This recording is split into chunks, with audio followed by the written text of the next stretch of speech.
हमने बोला professional ethics. जैसे ही आपने कहा प्रोफेशनल एथिक्स, इसको डेरिवेट कर लो। क्यों? अगर आपने इसको डेरिवेट फॉर्म में ले गए, जैसे हमने कहा आईएमए का एक्ट, कब बोला है आईएमए एक्ट?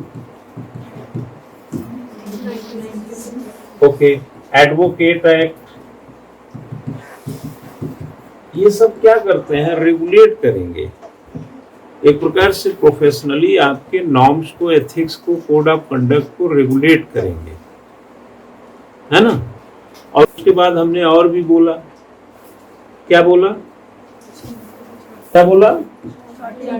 हाँ, जैसे सीए का एक्ट, सीए इससे बंधा हुआ है। फिर क्या बोला? Press act. अगर प्रेस के एक्ट में जाएंगे तो जर्नलिस्ट और ये जो मीडिया है वो भी बंधी होगी ना। फिर ट्राई की बात कर लो, एआईसीटीसी की बात कर लो, और क्या बात करोगे? और भी तमाम बातें कर लो। तो ये सभी चीजें क्या हो गई? आपको एक प्रोफेशन में जकड़ देती हैं। ऐसे हम सिविल सर्विसेज का कोड ऑफ कंडक्ट की बात कर सकते हैं, है ना। और भी प्रोफेशंस हैं। बैंकिंग सेक्टर में जो सर्विस देते हैं उनके लिए कोड ऑफ कंडक्ट होंगे। रेलवे सेक्टर में जो काम करते हैं उनके लिए, जितने भी सर्विस देने वाले लोग हैं, जो प्रोफेशनली किसी ऑर्गेनाइजेशन से बिलोंग करते हैं, वो बिना प्रोफेशनल एथिक्स के एक्टिविटी में शामिल नहीं है। अगर प्रोफेशनल एक्टिविटीज नहीं करेंगे, यानी अकॉर्डिंग टू प्रोफेशन अपना बिहेवियर नहीं रखेंगे, तो दो लॉस होगा।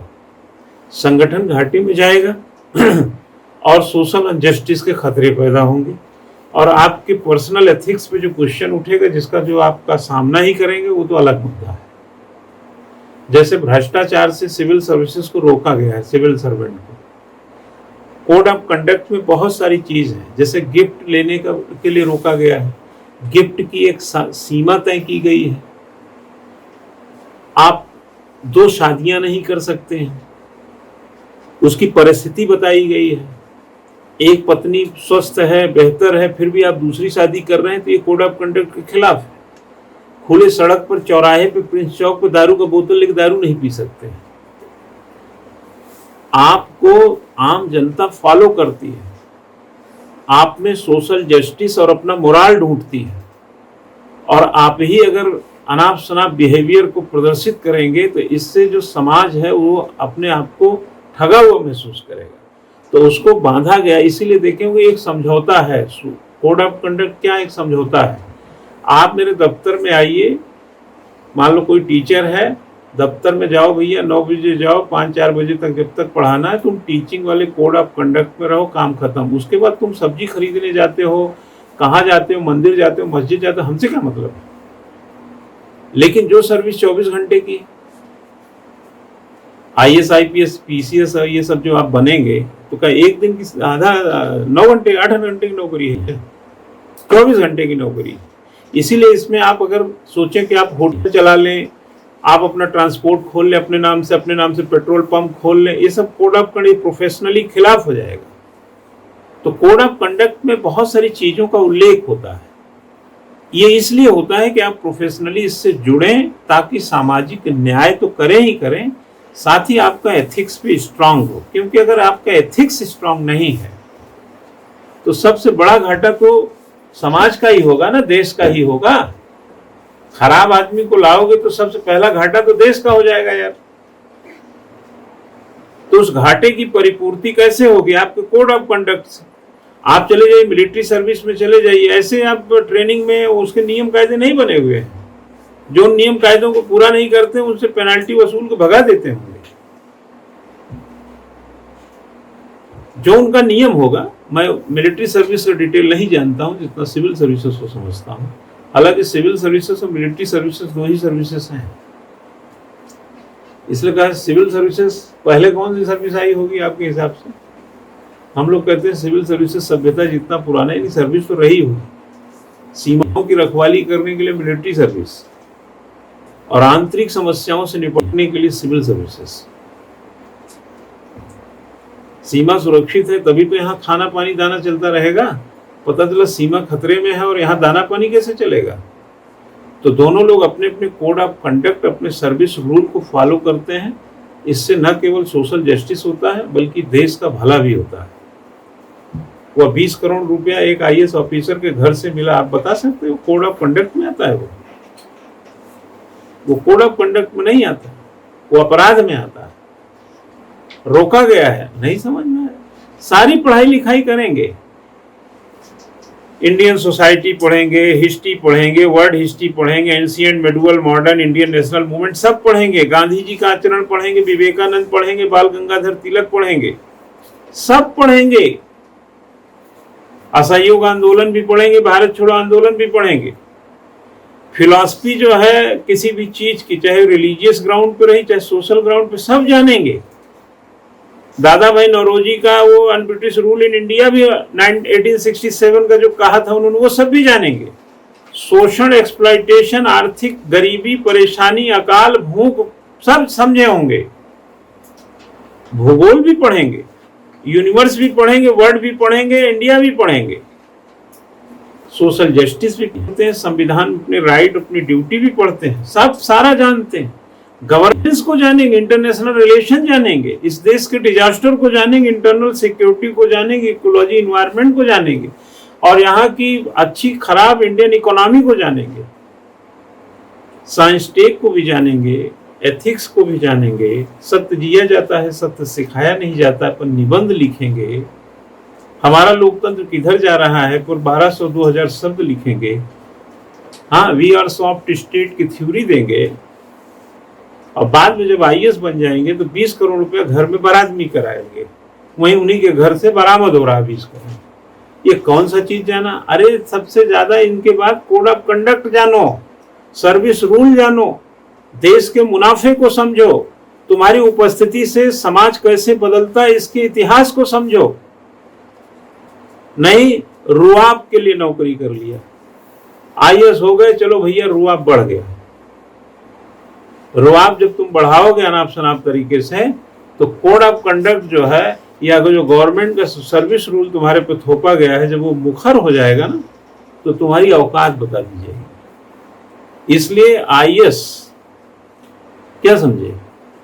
आईएएस का मतलब ये नहीं है कि आप दुनिया के चमकते हुए वो सितारे हैं जो कभी धूमिल नहीं होता।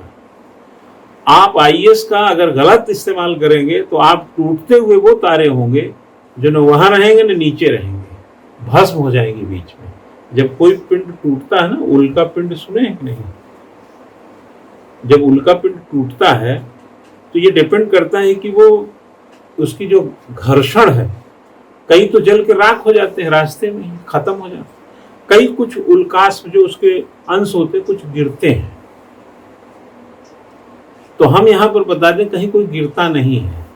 उस उल्का पिंड जब अपनी स्थिति से टूटता है तो रास्ते में इतना घर्षण होता है कि वो राख बन जाता है।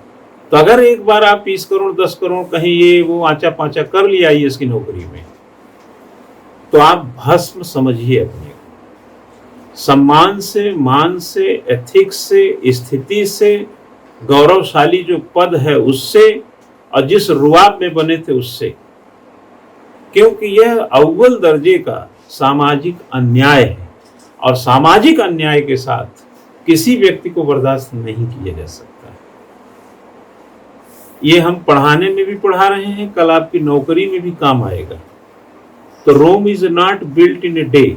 मैं जानता हूं एथिक्स एक दिन में नहीं बनता है, मैं जानता हूं सामाजिक न्याय करना इतना आसान नहीं है, लेकिन आप अभी कौन सा कल ही जाकर के देहरादून का डीएम बनेंगे और आपके ऊपर जिम्मेदारी आने जा रही है। अरे अभी तो पढ़ रहे हैं, फिर एग्जाम देंगे, फिर सेलेक्ट होंगे, फिर ट्रेनिंग में जाएंगे, 5-6 साल लग जाता है डीएम बनते बनते, है ना? सिलेक्शन से लेकर के डीएम बनते बनते कम से कम 6 साल लग जाता है। तो आपके पास अभी अक्खा लाइफ है, तो अपना एथिक्स दुरुस्त कर लीजिए, चीजों को समझ लीजिए। 10वीं में 10वीं को समझा, 12वीं में 12वीं को, ग्रेजुएशन में ग्रेजुएशन को। अब सिविल सर्विस में जा रहे हैं, सिविल सर्विसेज के नियम कायदे को पढ़ लीजिए, समझ लीजिए। और जिंदगी जीने के लिए कितना सामान चाहिए। अरे जब रुआब सिविल सर्विसेज खुद ही दे दिया है, बंगला दे दिया, गाड़ी दे दिया, ड्राइवर दे दिया, सुविधा दे दिया, समाज में इज्जत सम्मान दे दिया, अकाउंट में ट्रांसफर होता है पैसा जिससे आपकी जिंदगी चल सकती है, तो काहे छटपटाता है यार, काहे छटपटाता है। लेकिन आपको तो अंबानी बनना, आपको अडानी बनना, आपको एक चीज जान लेना कि आप सिविल सर्विसेज की तैयारी में क्या समझे, देश की भलाई को लेकर अगर सोच के जा रहे हैं तब तो आपका जीवन ठीक रहेगा। बाकी अपने निजी कोई फायदा सोच के जा रहे हैं तब आप जिंदगी भर परेशान रहेंगे। और अमीर बनने की तो कतई मत सोचिएगा, आप होंगे भी नहीं। अमीर गलत तरीके से होंगे और कभी शिकंजे में आ जाएंगे तो लेने देने पड़ जाएगा, और सही तरीके से आप अमीर बनेंगे नहीं।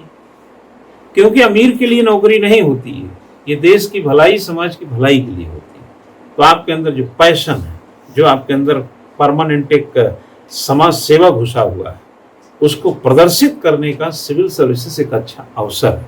बस इसी अवसर के रूप में इसको देखिए। इसलिए जब आप एज ए ह्यूमन अपना एथिक्स, एज ए प्रोफेशनल जब अपना ethics time to time, place to place vary करेगा, ये जब आप इस्तेमाल करेंगे तो आपका जलवा रहेगा। क्या समझे, मेरा ही जलवा रहेगा। ठीक है, हम पढ़ाते हैं ना, पढ़ाते हैं कि नहीं, जलवे से पढ़ाते हैं कि नहीं। मेरे जलवे में कोई कमी आएगा नहीं, कोई कमी हो तो बताइए। 7 बजे आप क्लास में रहते हैं, 6:30 बजे हम यहाँ बैठे मिलते हैं। हाँ, जिस दिन हम 7:15 बजे कर देंगे आप 7 बजे आएंगे। जिस दिन आपको असाइनमेंट बैठ घुसे रहते हैं, लिखो लिखो लिखो, ये सवाल है, वो सवाल है, ये करो, ये मैगजीन पढ़ो, वैसे प्रेशर दिए रहते हैं। जब हम ढीले पड़ जाएंगे तो हमको नहीं पता चलेगा कि हम ढीले हैं। क्या बात कर रहे हैं आप। सबसे पहले सूचना खराब होने के हमें ही मिलती है, स्वयं को ही। आप कोई खराब काम कीजिए, किसी से मत पूछिए, उसकी पहली सूचना आप ही हैं, आप ही को मिलेगी। आप इंटरव्यू देने जाइए, इंटरव्यू से निकलिए, किसी से मत बताओ यार मैंने ये सवाल का जवाब ये वो दिया। आप स्वयं बताएंगे कि मेरा इंटरव्यू कैसे गया है। तब दर्द में भी बात, जब डॉक्टर इंजेक्शन घुसेड़ता है ना, तो पिताजी से न पूछिए कि पिताजी इंजेक्शन लगाते समय दर्द होता है क्या, बोले तुम बताओ, अभी तुम टीका लगवा के आए हो कोरोना का, तुम बताओ। नहीं, थोड़ा सा हुआ तो बस इतना ही होता है। ठीक है ना। तो professional ethics depends on your service culture या योर ओन बिहेवियर। आदमी अच्छा है तो सब जगह अच्छा करेगा, इसलिए सबसे इंपॉर्टेंट है आदमी का अच्छा होना।